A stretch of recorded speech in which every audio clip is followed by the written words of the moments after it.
Hello students, I am Suman Sharma and I welcome you all to my channel Holistic English and Science।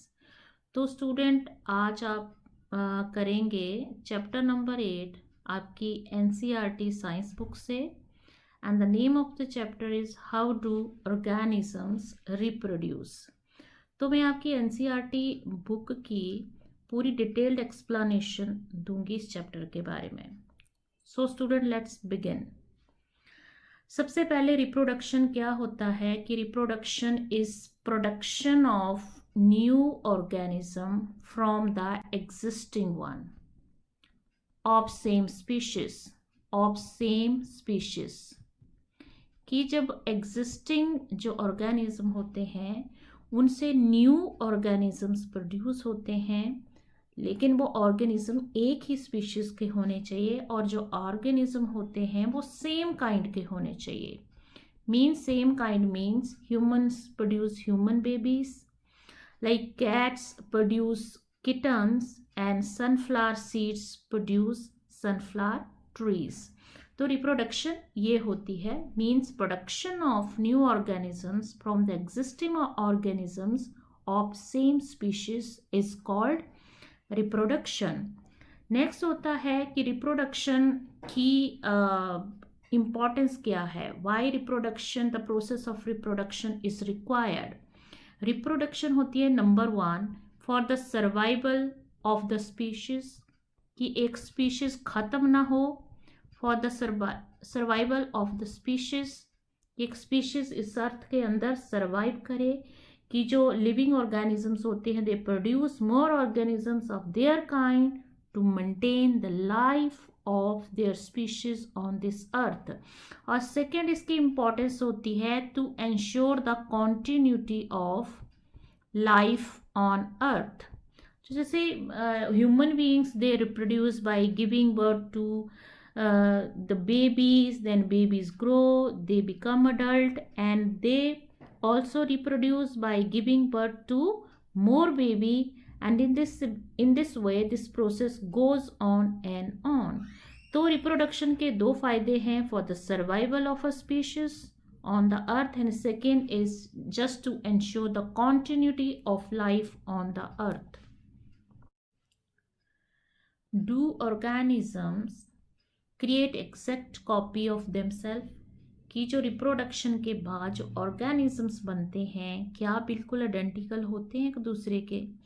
तो देखते हैं इसके under क्या लिखा गया है कि ऑर्गेनिजम्स होते हैं वो सिमिलर हो सकते हैं, सिमिलर होते हैं, एक जैसे होते हैं। क्यों? क्योंकि उनका बॉडी डिज़ाइन एक जैसा होता है, वो देखने से एक जैसे लगते हैं, दो टांगें होती हैं, एक सर होता है, दो बाजुएं होती हैं। अब क्वेश्चन आता है अगर बॉडी डिज़ाइन सेम है तो बॉडी डिज़ाइन के लिए ब्लूप्रिंट भी सेम होंगे। तो सबसे पहले ऑर्गेनिज्म अगर सेम है तो इट मीन्स उनके बॉडी डिज़ाइन सेम है। बॉडी डिज़ाइन के लिए जो ब्लूप्रिंट्स चाहिए होते हैं, जो कॉपीज चाहिए होती हैं, वो सिमिलर होंगे। अभी क्वेश्चन आते हैं कि जो ब्लूप्रिंट्स बॉडी डिज़ाइन के लिए ब्लूप्रिंट्स जो प्रोड्यूस हुए हैं उसको प्रोड्यूस करेगी रिप्रोडक्शन प्रोसेस। कि रिप्रोडक्शन में अगर हम बात करें तो उसका काम ही होता है कि इन ब्लूप्रिंट्स की कॉपीज बनाना। तो भी क्वेश्चन कहाँ से स्टार्ट होता है, कौन ये ब्लूप्रिंट्स की कॉपी बनाता है जिससे कि एक बॉडी डिज़ाइन बनता है और जिससे ऑर्गेनिज्म सिमिलर हो जाते हैं। एक्चुअली जो हमारे न्यूक्लियस होता है सेल का, उसके अंदर क्रोमोसोम होते हैं, क्रोमोसोम के अंदर डीएनए मॉलिक्यूल होता है। तो एक्चुअली डीएनए मॉलिक्यूल एक इंफॉर्मेशन का सोर्स होता है। कौन सी इंफॉर्मेशन? कि कौन से ट्रेट पेरेंट से ऑफस्प्रिंग के अंदर जाएंगे। तो डीएनए जो ब्लूप्रिंट बनाने के लिए जो कॉपीज चाहिए वो डीएनए बनाएगा। डीएनए एक सोर्स ऑफ इंफॉर्मेशन है, ठीक है, सोर्स ऑफ इंफॉर्मेशन है। अब किसकी इंफॉर्मेशन ये कैरी करता है? सबसे पहले डीएनए के अंदर हम इंफॉर्मेशन का मतलब होता है कोड्स होते हैं इसके अंदर। तो हर कोड जो होता है एक पर्टिकुलर प्रोटीन प्रोड्यूस करता है, प्रोटीन से ही एक पर्टिकुलर बॉडी डिजाइन बनता है। बॉडी डिजाइन बनता है। अभी क्वेश्चन आता है कि अगर जो डीएनए के अंदर इंफॉर्मेशन है या जो कोड्स हैं, अगर उनमें कोई चेंजेस आ जाते हैं, कोई ऑल्ट्रेशन आ जाती है, तो जो प्रोटीन बनेगी वो भी ऑल्टर हो जाएगी। अगर प्रोटीन ऑल्टर हो जाएगी तो बॉडी डिजाइन भी चेंज हो जाएगा। आई होप आपको समझ आ गया हो। नेक्स्ट क्वेश्चन क्या आता है, अब डीएनए इंफॉर्मेशन सोर्स है, तो रिप्रोडक्शन का जो सबसे बेसिक इवेंट होता है वो होता है डीएनए की कॉपी बनाना। डीएनए रेप्लिकेशन भी बोला जाता है इसको, या डीएनए कॉपिंग भी बोला जाता है। तो रिप्रोडक्शन का सबसे पहला स्टेप होता है डीएनए कॉपी क्रिएट करना। अभी क्वेश्चन होता है डीएनए जो कॉपिंग होती है उसमें जो सेल है बहुत सारे केमिकल रिएक्शन करती है। एक बायोकेमिकल प्रोसेस है जिससे कि एक डीएनए है वो अपनी ही कॉपीज बना देता है अपने जैसी। जैसे एक डीएनए ने 2 कॉपीज बना दी अपनी रिप्रोड्यूसिंग सेल के अंदर। अभी क्वेश्चन आता 2 कॉपीज इसने बना दी है, एक कॉपी ये है, एक कॉपी ये है। तो ये जो एक कॉपी जो है वो ओरिजिनल सेल में रह जाती है और दूसरी कॉपी जो होती है that is pushed out of the cell. अब सेल के बाहर डीएनए की कॉपी फेंक दी गई है। अभी क्वेश्चन आता है ये सरवाइव कैसे करेगी डीएनए की कॉपी, क्योंकि इसके पास कोई सेल का स्ट्रक्चर ही नहीं है इसके बाहर। तो सबसे पहले काम क्या होता है कि डीएनए कॉपिंग हमेशा, जब डीएनए की कॉपी बन गई उसके बाद भी अपने अराउंड एक सेलुलर अपरेटस बनाता है। अब एडिशनल सेलुलर अपरेटस का मतलब होता है अपने बाहर सारे के सारी क्या बनती है, इसकी ऑर्गेनेलिस बनती है, सेल मेम्ब्रेन बनती है, एक अपरेटस बन जाता है। तो जब ये अपरेटस बन गया, डीएनए कॉपी के बाहर क्रिएट होगा एडिशनल सेलुलर अपरेटस, तो डीएनए कॉपी जो होती है वो सेपरेट हो जाती है, each with their different own cellular apparatus. अब ये सेल जो होती है डिवाइड करती है, पूरी सेल जो है वो डिवाइड करती है। डिवाइड करने के बाद 2 सेल्स बन जाती हैं। तो मीन्स अगर आपको ऑर्गेनिज्म सेम दिखते हैं तो उसके लिए बॉडी डिजाइन सेम है। बॉडी डिजाइन को कौन प्रोड्यूस करता है, डीएनए। तो डीएनए का काम होता है उसके अंदर इंफॉर्मेशन लिखी होती है जिसको हम कोड्स बोलते हैं, और ये जो कोड्स होते हैं वो एक पर्टिकुलर कोड एक पर्टिकुलर प्रोटीन बनाता है। जब पर्टिकुलर प्रोटीन बन जाती है तो पर्टिकुलर बॉडी डिजाइन बनता है। लेकिन अगर ये जो कोडिंग में या इंफॉर्मेशन में डीएनए की इन्फॉर्म कोई चेंज आती है तो प्रोटीन जो बनेगी वो भी चेंज बनेगी और उससे बॉडी डिजाइन भी डिफरेंट बन जाएगा। तो इसका मतलब क्या होता है, रिप्रोडक्शन में सबसे बेसिक काम होता है रिप्रोडक्शन का डीएनए की कॉपी बनाना। डीएनए कॉपिंग एक केमिकल रिएक्शन है जिसमें डीएनए की कॉपीज बनती हैं। तो डीएनए की कॉपीज जब बन जाती हैं तो एक डीएनए की कॉपी सेल के अंदर रहती है, ओरिजिनल दूसरी जो है वो सेल के बाहर चली जाती है। तो सेल के बाहर चली जाने के, न्यूक्लियस के बाहर चली आती है, तो उसके बाद क्या होता है, एक एडिशनल सेलुलर अपरेटस बनता है। डीएनए कॉपिंग के बाद एक सेलुलर अपरेटस बनता है। देन ये सेल जो है वो डिवाइड करती है into 2 cells. These 2 cells are of course similar। जो सेल डिवाइड करके 2 सेल्स बनाई हैं ये दोनों सेल जो होती हैं वो सिमिलर होती हैं देखने में। बट क्वेश्चन यहाँ पे आता है कि आर दे आइडेंटिकल, क्या एक दूसरे से बिल्कुल एक जैसी हैं, वो सिमिलर तो है क्या आइडेंटिकल है। ये क्वेश्चन इसका क्वेश्चन पेपर में आ जाता है कि जो सेल्स होती हैं वो आइडेंटिकल क्यों नहीं होती हैं। तो ये क्वेश्चन आता है, ये सारा डिपेंड करता है कि डीएनए कॉपिंग रिएक्शन पे। आपको पता है डीएनए कॉपिंग रिएक्शन है एक बायोकेमिकल रिएक्शन है जो सेल के अंदर होता है, और कोई भी बायोकेमिकल रिएक्शन जो होता है वो रिलायबल नहीं होता, वो एक्यूरेट नहीं होता, उसमें बहुत सारी इनकरेक्शंस है, इनएक्यूरेसीज आती हैं। तो इसके बाद क्या होता है, जो डीएनए कॉपी बनती है उसमें कुछ वेरिएशंस आ जाती हैं। वेरिएशन आने की वजह से वेरिएशन ही होती हैं जो कि आगे जाके प्रोड्यूस करती हैं एवोल्यूशन। या एक नई स्पीशीज बनाती हैं, जो कि हेरिडिटी एंड एवोल्यूशन चैप्टर में हमने करना है। तो इसके ऊपर क्वेश्चन बहुत बार आता है कि सेल्स आइडेंटिकल क्यों नहीं होती, एब्सोल्यूट आइडेंटिकल क्यों नहीं होती। तो it all depends on the copying reaction of DNA, which is a biochemical reaction, and no biochemical reaction is absolutely reliable। बहुत सारी इनएक्यूरेसीज उसमें आती हैं। इनएक्यूरेसीज आ गई तो वेरिएशंस आ जाती हैं। इच टाइम जब भी डीएनए की कॉपिंग होगी तो कुछ ना कुछ वेरिएशन उसमें छोटी छोटी आती रहती हैं। यही जो वेरिएशंस होती हैं वो बाद में बेसिस बन जाती हैं फॉर एवोल्यूशन, उससे नई स्पीशीज बनती है। Next topic is the importance of variations. अब डीएनए कॉपिंग के दौरान जो वेरिएशंस आई हैं, क्योंकि डीएनए कॉपिंग एक केमिकल रिएक्शन है जो कभी भी एक्यूरेट नहीं हो सकता, बिल्कुल अच्छी तरह से सही तरीके से नहीं हो सकता, तो उसमें कुछ वेरिएशंस आती हैं। ये वेरिएशन जो आती हैं किसी भी ऑर्गेनिज्म के अंदर, जो जेनेटिक वेरिएशंस हैं जो कि छोटी मोटी होती हैं, अभी क्वेश्चन आता है कि इनकी इंपॉर्टेंस क्या है। वेरी इंपॉर्टेंट क्वेश्चन, बहुत बार पूछा जाता है। तो इसको समझने के लिए देखते हैं बुक में क्या लिखा। Population organism fill well defined places और नीश।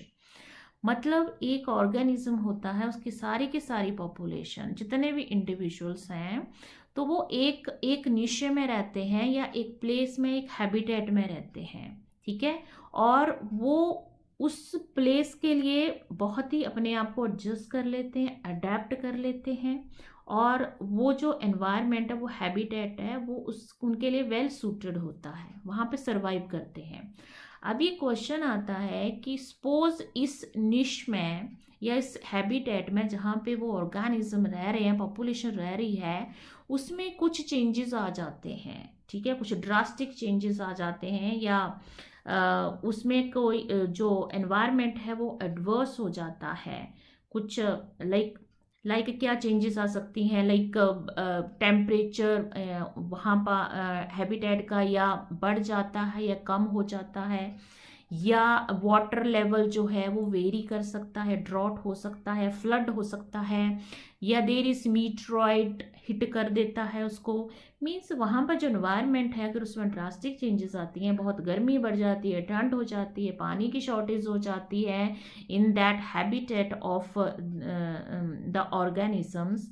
अभी क्वेश्चन आता है चेंजेस आगे, अगर a population or reproducing organism were suited to particular niche and if niche were drastically alter, means ये जो हैबिटेट है, नीश अगर चेंज आ जाता है उसमें ड्रास्टिकली वो ऑल्टर हो जाता है, तो होता क्या है कि अगर सपोज उस हैबिटेट में जो पॉपुलेशन रह रही है ऑर्गेनिज्म की, वो एग्जैक्टली आइडेंटिकल है, मीन्स तो उनके लिए तो बहुत ही एक खतरा पैदा हो जाएगा। There is a danger that वो सारे के सारे मर जाएं, क्योंकि जो नई जो कंडीशंस चेंज हुई, जो चेंजेस आई हैं, मे बी उनके पास वहाँ ये जो एनवायरनमेंट है उनके लिए सूटेबल नहीं रहता, वो उस एनवायरनमेंट में चेंज नहीं सरवाइव नहीं कर सकते हैं, क्योंकि वो तो एक पर्टिकुलर हैबिटेट में जिंदा रहने के लिए बने हुए थे, लेकिन वही एनवायरनमेंट चेंज हो जाता है।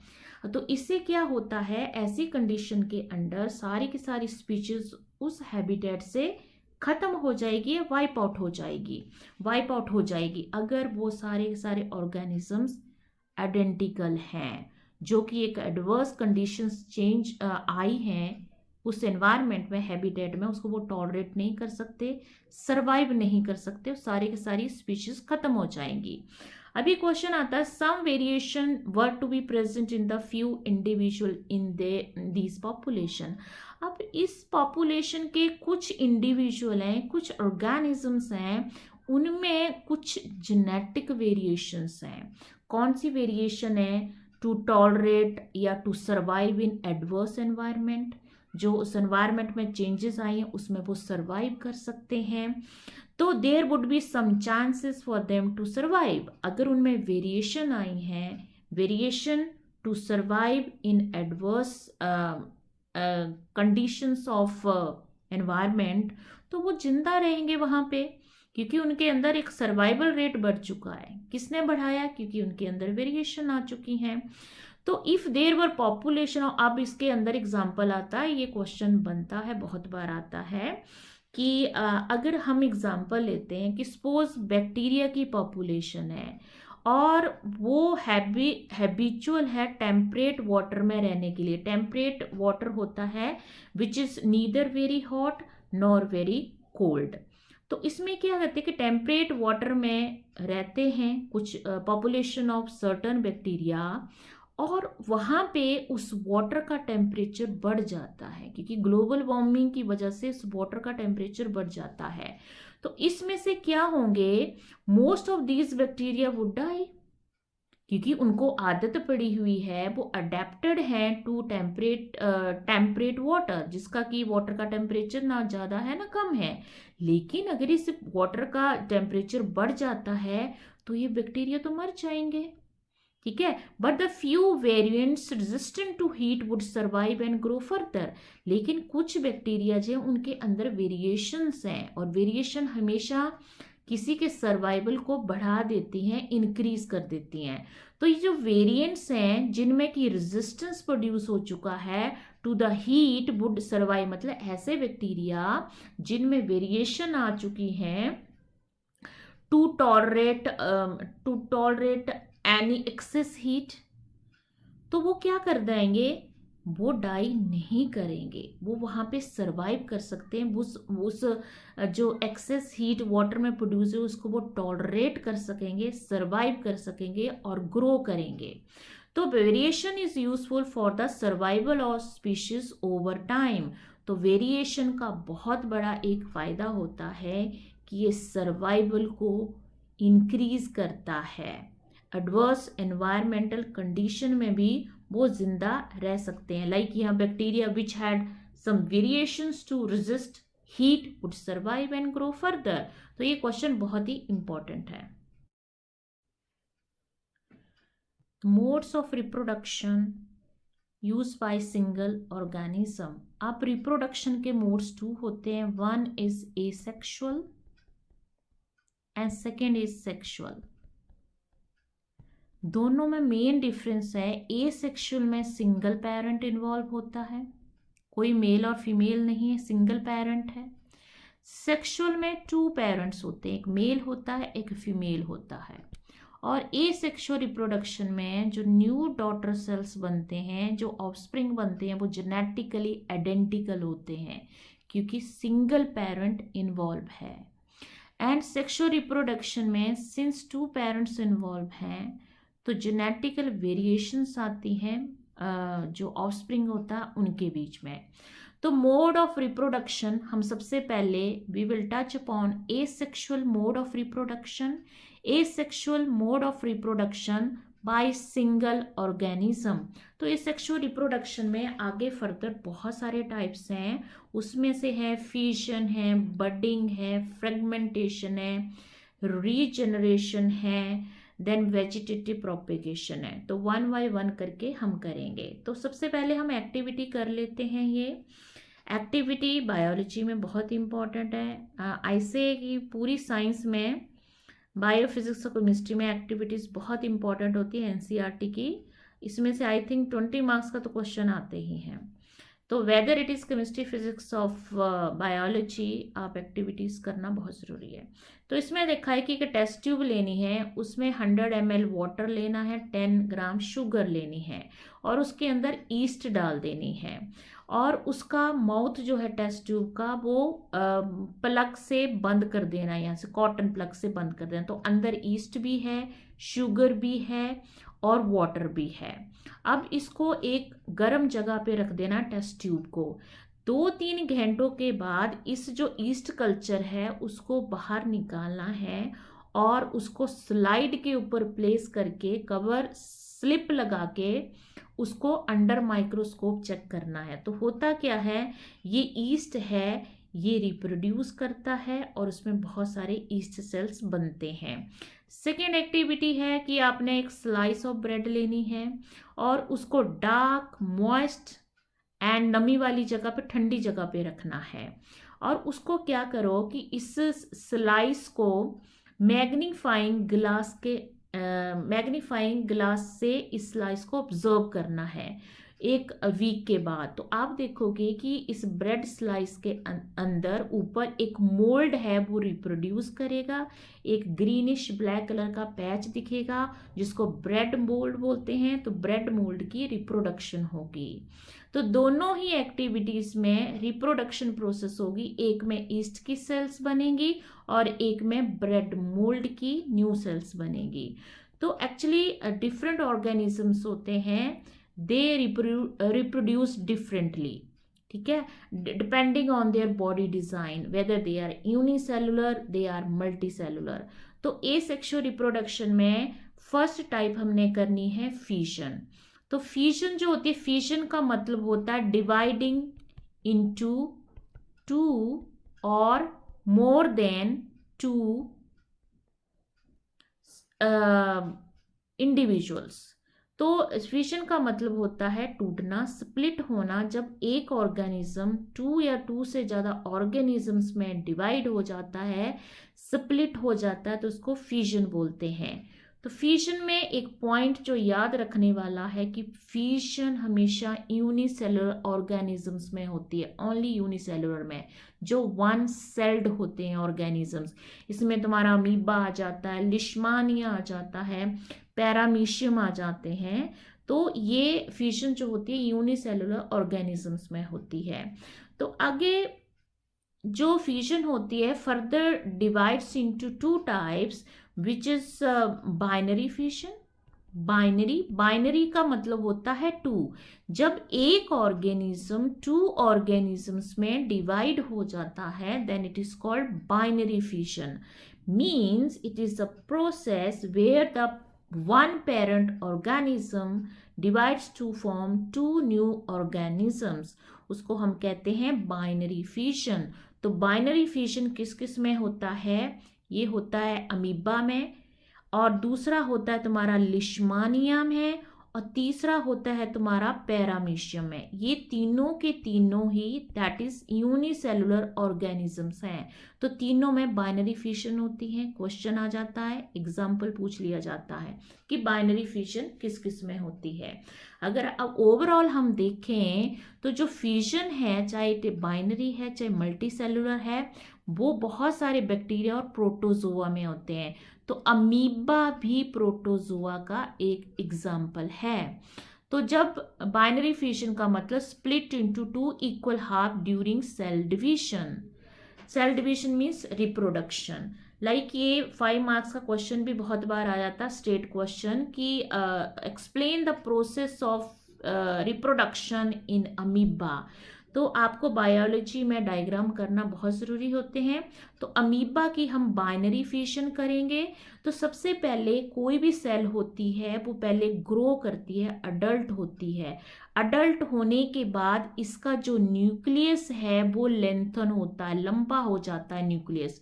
लंबे होने के बाद वो ब्रेक हो जाता है इनटू 2 न्यूक्लियाई में। अब एक न्यूक्लियस से 2 न्यूक्लियाई बन गए। अब साइटोप्लाज्म डिवाइड होगा। साइटोप्लाज्म डिवाइड होगा, ऐसे फरो बनेगी, एक डिप्रेशन सा बनेगा और बीच में से कट जाएगा। देख सकते हो आप, बीच में से कट के 2 अमीबाई बना दिए।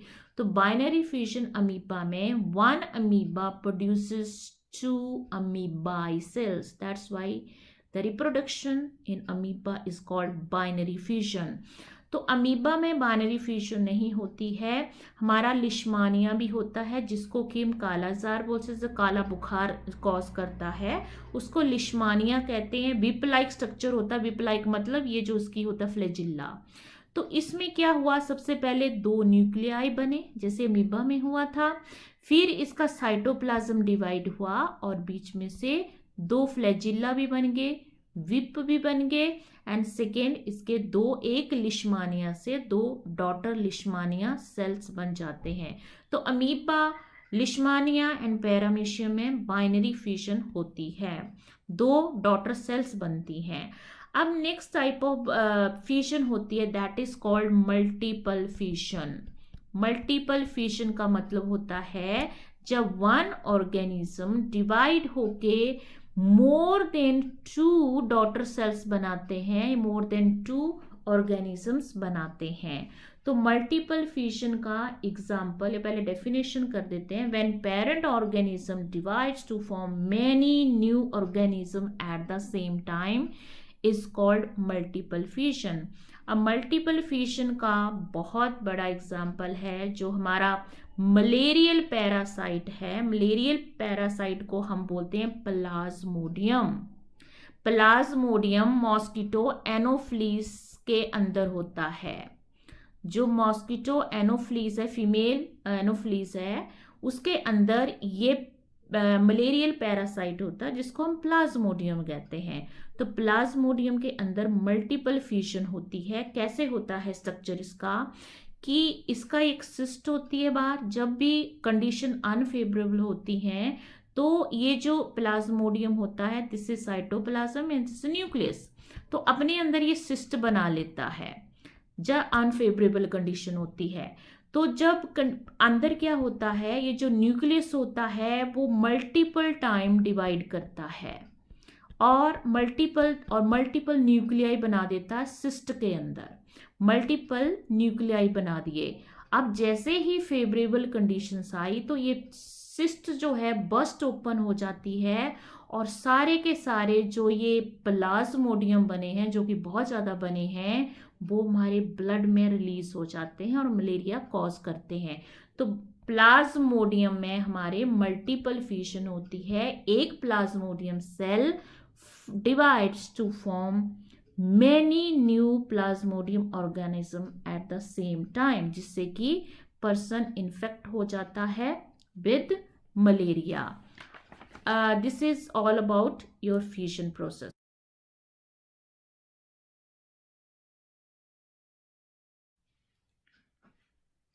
फ्रेगमेंटेशन।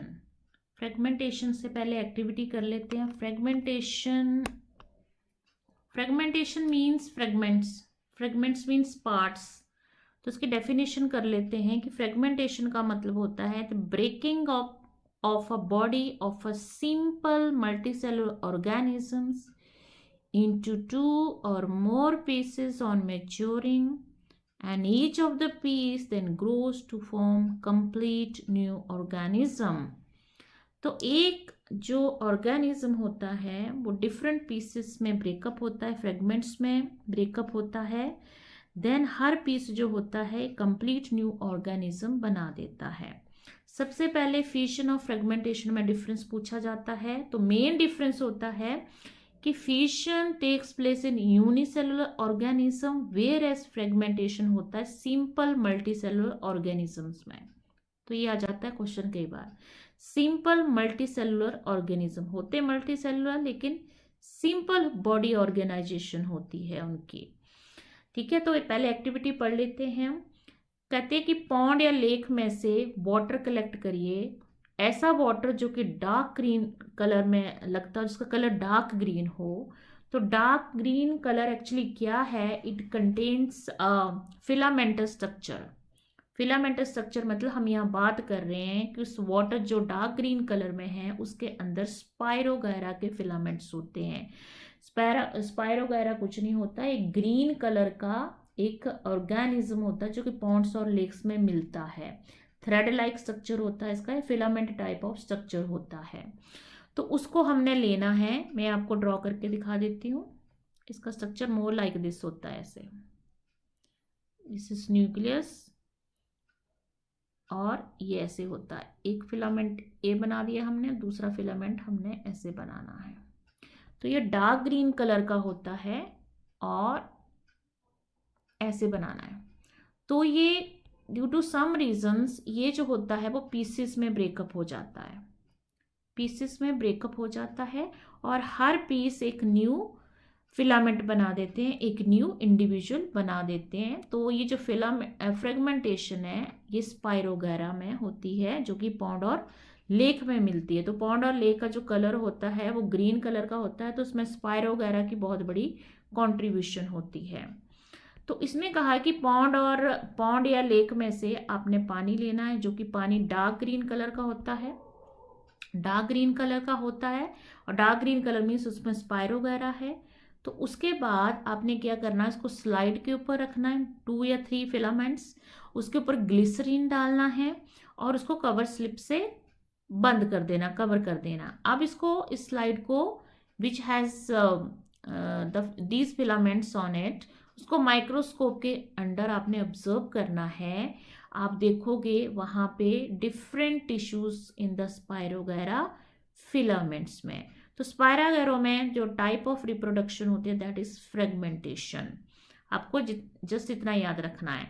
अब नेक्स्ट इसमें क्वेश्चन आ जाता है कि मल्टी सेलुलर ऑर्गेनिजम्स में, this is not true for all multi cellular organisms. अब हम भी मल्टी सेलुलर ऑर्गेनिज्म है, हमारे में फ्रेगमेंटेशन क्यों नहीं होती? हमारी एक सेल जो है पीसेस में क्यों नहीं टूटती और हर सेल से एक न्यू सेल बन जाए? तो हमारे अंदर या मल्टी सेल, सारे मल्टी सेलुलर ऑर्गेनिज्म में ये ट्रू नहीं है।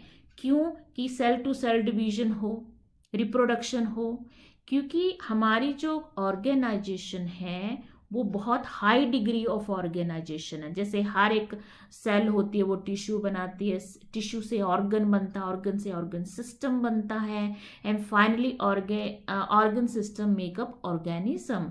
क्योंकि हमारी कम्प्लेक्स मल्टीसेलुलर ऑर्गेनिज्म में हाई डिग्री ऑफ ऑर्गेनाइजेशन होती है, so we can not be reproduce from one cell. जिसे ये क्वेश्चन आ जाता है बहुत बार। तो नेक्स्ट हमारा टाइप है दैट इज रीजनरेशन। रीजनरेशन का मतलब होता है कि इसका मीनिंग भी वही है कि न्यू ऑर्गेनिजम्स बनना from a single body part. Like हम कहते हैं it is a process of getting back a full organism from its body parts is called regeneration. Regeneration means many fully differentiated organism has ability to give rise new individual organism from their body parts.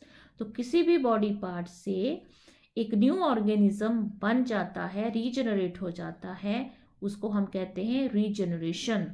तो regeneration mostly हमारा planaria और hydra में होता है। Planaria, hydra दोनों ही aquatic animals होते हैं जो कि मल्टीसेलुलर होते हैं। प्लेनेरिया एक फ्लैट वर्म होता है। ये देखिए, ये फ्लैट वर्म है, इसको ऐसे बनाना है आपने, लाइक दिस। ये आइस है और ये स्ट्रक्चर है। तो ये क्या है, डिफरेंट पार्ट्स में ब्रेकअप हो जाता है और हर एक पार्ट जो है एक न्यू इंडिविजुअल में ग्रो कर जाता है। एक्चुअली जो रीजनरेशन को अगर हम कहें तो ये एक ग्रोथ एंड डेवलपमेंट की एक प्रोसेस है। रीजनरेशन को अगर कहें तो रिप्रोडक्शन है ये, तो आई डोंट थिंक कि regeneration is same as reproduction. ये रिप्रोडक्शन नहीं होती, ये डेवलपमेंट या ग्रोथ का एक पार्ट होता है। जैसे ग्रोथ और डेवलप होती है, जैसे कोई भी एक कट बॉडी पार्ट है, उसकी सेल रैपिडली डिवाइड करेंगी, एक सेल से बहुत सारी बॉल ऑफ सेल्स बन जाएंगी, बॉल ऑफ सेल से देन बॉल ऑफ सेल से ऑर्गन बन जाएगा, या बॉडी पार्ट ऑर्गन बन जाएगा, ऑर्गन सिस्टम बन जाएगा, एक ऑर्गेनिज्म बन जाएगा। तो ये I don't think I am 100% sure कि रीजनरेशन जो है it is not same as reproduction. It is a kind of process of growth and development. जैसे आप एग्जांपल लो कि हमारे में ऐसा तो नहीं होता जैसे कि एक कोई फ्रॉग है, उसकी टेल काट दी, तो टेल काटने के बाद टेल से एक न्यू फ्रॉग बन जाता है। तो ये नहीं होता है मल्टीसेलुलर ऑर्गेनिज्म, क्योंकि ये ग्रोथ और डेवलपमेंट का पार्ट है, it is not a reproduction type. लेकिन बुक में दे रखा है, कई बार क्वेश्चन आ जाता है कि इज रीजनरेशन अ रिप्रोडक्शन? तो it is not a reproduction, it is a process of growth and development. जैसे हमारी बॉडी के अंदर कोई सेल जो है डैमेज हो जाती है या कोई वॉर्न आउट हो जाती है, तो उसमें क्या होता है, उसमें सेल डिवीजन होती है और नई सेल्स बन जाती हैं, और जो टीयर या टॉर्न टिश्यू होते हैं वो नया टिश्यू बना देते हैं। Next type of asexual reproduction is budding.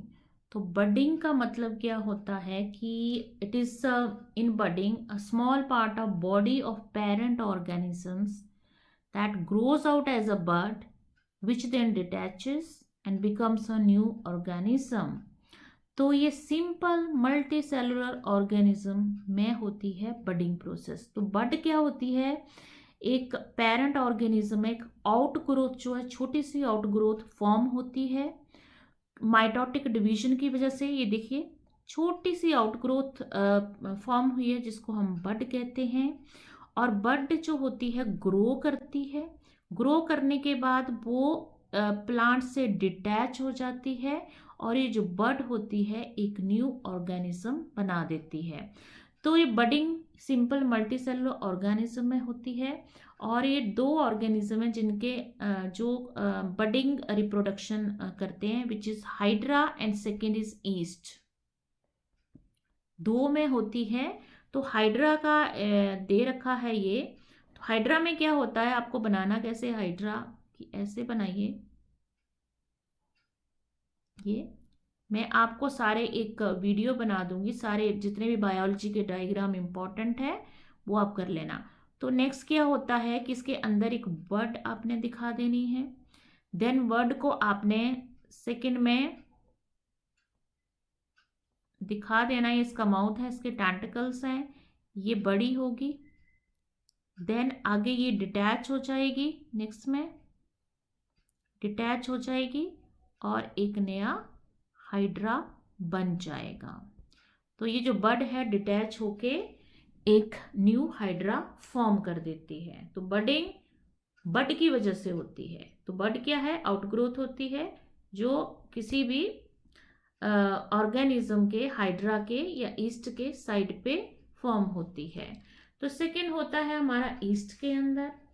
तो ईस्ट जो है ये भी यूनिसेलुलर एक नॉन ग्रीन प्लांट है या फंगस है एक्चुअली। ईस्ट ईस्ट जो है उसको फंगस बोलते हैं, फंगस है ये, लेकिन ये tiny unicellular multi green plant होता है जो बडिंग से रिप्रोड्यूस करता है। तो उसके अंदर क्या होता है, सबसे पहले ये तुम्हारा है ईस्ट एक सेल। तो उसके अंदर ये बड प्रोड्यूस हुई, ये बड प्रोड्यूस हुई। तो आगे दो केसेस जाते हैं, या बड जो होती है पेरेंट ईस्ट से डिटैच हो जाती है और न्यू ईस्ट सेल बना देती है, या ये जो बड होती है वो इसके साथ अटैच्ड रहती है और आगे से आगे एक chain of yeast cell produce करती रहती है, ऐसे करके ऐसे करके। तो या रिप ऑफ होगी, अगर टूट गई तो न्यू बना देगी ऑर्गेनिज्म। अगर वो अटैच रही, बड्स अटैच रही, तो चेन ऑफ ईस्ट सेल्स बना देंगी। तो budding takes place in two type of organism, one is your hydra and second your east.